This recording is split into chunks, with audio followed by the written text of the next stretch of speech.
এইবাৰ দুৰ্নীতি নিবাৰক শাখাৰ অভিযান সামগুৰিত দুৰ্নীতি নিবাৰক শাখাৰ জালত দুজন কৰ্মচাৰী সামগুৰি বিদ্যুৎ উপসংমণ্ডলৰ BCMR ভাস্কৰ শৰ্মা দুৰ্নীতি নিবাৰক শাখাৰ জালত লগতে দুৰ্নীতি নিবাৰক শাখাৰ জালত সামগুৰি বিদ্যুৎ উপসংমণ্ডলৰ ঠিকাভিত্তিক কৰ্মচাৰী মিণ্টু বৰা এই দুইজনে এগৰাকীক সামগুৰি বিদ্যুৎ গ্ৰাহকৰ ঘৰত গৈ ৭,০০০ টকা উৎকোচ লওঁতে হাতে লুটে ধৰা পৰে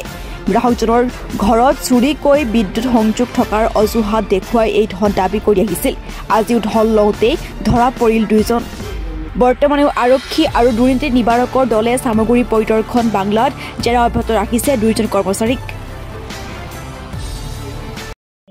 মোৰ নামটো কাজিম নাছুৰ কি হৈছিল ঘটনাটো মতে আপোনাৰ এপিডিচিএলৰ মানুহ গৈছিলে যোৱা ৯ তাৰিখে আমাৰ ঘৰত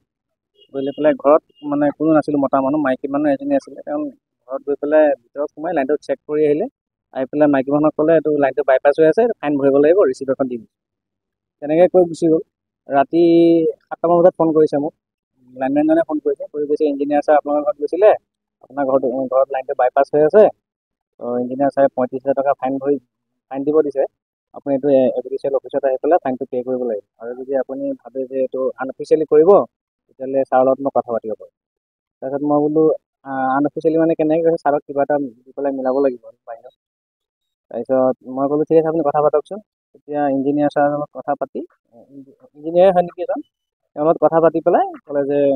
ছাৰে টকা ৭,০০০ বিচাৰিছে আৰু তাৰ পৰা ১ টকা কম দিলেও নহয় সেইটো কথা এজন লাইনমেন তেখেতে কৈছে মিণ্টু বৰা তাৰপিছত মই বোলো তেতিয়াহ'লে মইতো পইচাটো আপোনাৰ হাতত দিম পিছত আকৌ তেখেতে অফিচত গৈ পেলাই আকৌ কিবা বেলেগ কৰি দিব মই আকৌ ডবল পইচা ভৰিব লাগিব গতিকে তেওঁকো মাতি দিয়ক একেলগে পইচা দিম তেতিয়া কৈছে যে ইঞ্জিনিয়াৰজন ইমান ডাঙৰ মানুহ তেওঁতো নাহিব মই তেখেতক কনফাৰেঞ্চত কথা পতাই দি আছোঁ তো কনফাৰেঞ্চ লগাই দিলে মোৰ লগত মই কথা পাতিলোঁ ইঞ্জিনিয়াৰ ছাৰেও তেনেকৈয়ে ক'লে যে ৭,০০০ টকা দি পঠাই দিয়ক তাৰপিছত মই এইটো মিলাই দিম অফিচত তেওঁৰ নামটো কিবা ভাস্কৰজ্যোতি শৰ্মা হয় তেখেতকো আনিছে এতিয়া গৈ তেখেতৰ ঘৰত বৰঘাট বাইপাছৰ ওচৰতে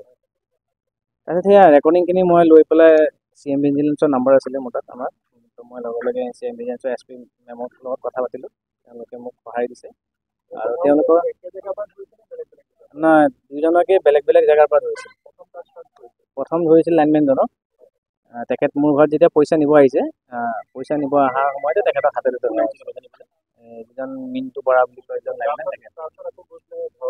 হয় তাৰপিছত তেখেতৰ যিটো কনফাৰেঞ্চ আছিলে মোৰ কনফাৰেঞ্চত কথা পতাই দিছিলে সেই কনফাৰেঞ্চৰ অডিঅ'টো পাই তেওঁলোকে আকৌ এজন মেইন আছিলে আৰু যিজনে তেওঁ মিণ্টু বৰাক পইচাটো মোৰ পৰা ল'বৰ কাৰণে ডিৰেকশ্যন দিছিলে তেখেতক গৈ পেলাই আকৌ ঘৰৰ পৰা এৰেষ্ট কৰি লৈ গৈছে news desk report any live